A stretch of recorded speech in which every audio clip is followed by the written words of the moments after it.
We're dying here! Quickly, summon him! Summon the son of Henry!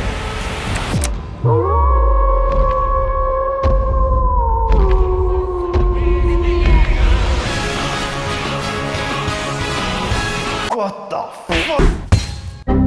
So, last week I asked you guys for ideas for new and cool abilities for the archers and mages that we just added. And my god, did you guys deliver!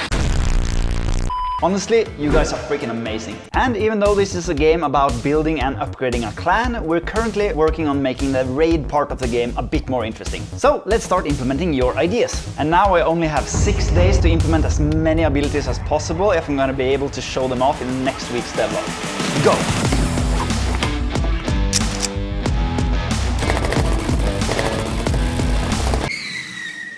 You know that feeling when you have a huge pile of shit code but you keep adding more shit to it?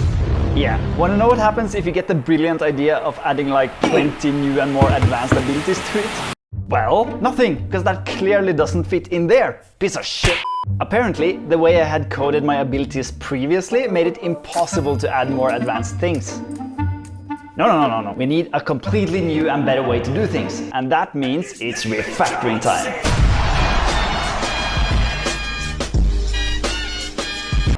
Alright, let's start planning our new ability system.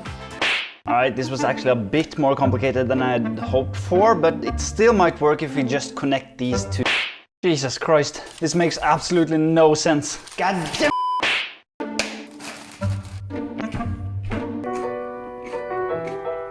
Alright, come on, let's do this. All we have to do is just start coding something. Let's go.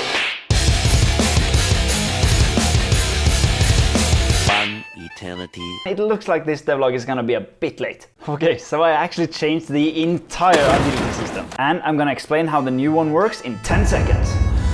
An ability simply plays some animations, then applies an effect on the target, and these effects can be debuffs, stuns, damage over time, and so on. All I have to do is create a new effect, code its behavior, and drag it to the ability. Alright, that should do it. So now we're finally ready to implement all the abilities you guys suggested. Nailed it. And the first thing we have to do is draw every single icon for all the abilities. And trust me, that can be quite time... Huh, that was easy. Nice. Alright, so let's start implementing the archer abilities then.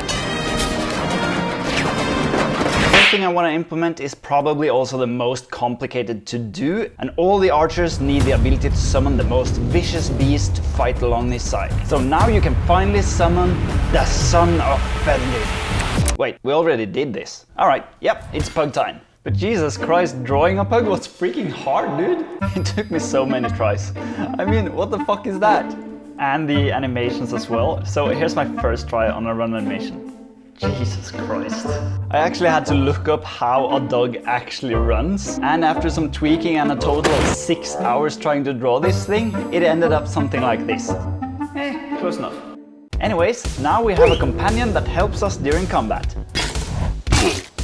So the next abilities are hopefully gonna be much quicker to implement. Let's start with our split shot that shoots 2 enemies at a time. Next up is the pinning shot that shoots some chains at the target and roots them in place for 2 turns. Then we have our triple shot, which shoots 3 consecutive shots at the target. Now this attack feels a bit weak.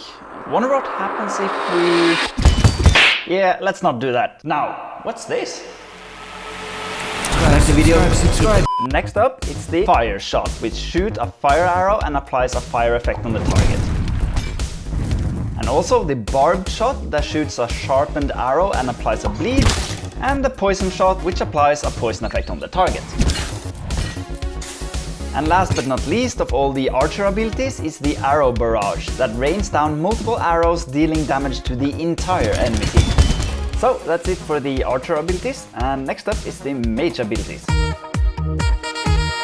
First I added some magic shields, one that absorbs physical damage and one for magic damage. Next up was Thorns, which is a buff that deals damage to the attacker when we are being hit. And next was the Ignite ability, which launches a fireball that applies a fire effect, basically the same as the fire shot from the archer. Then I added Curse, which is another damage over time thingy.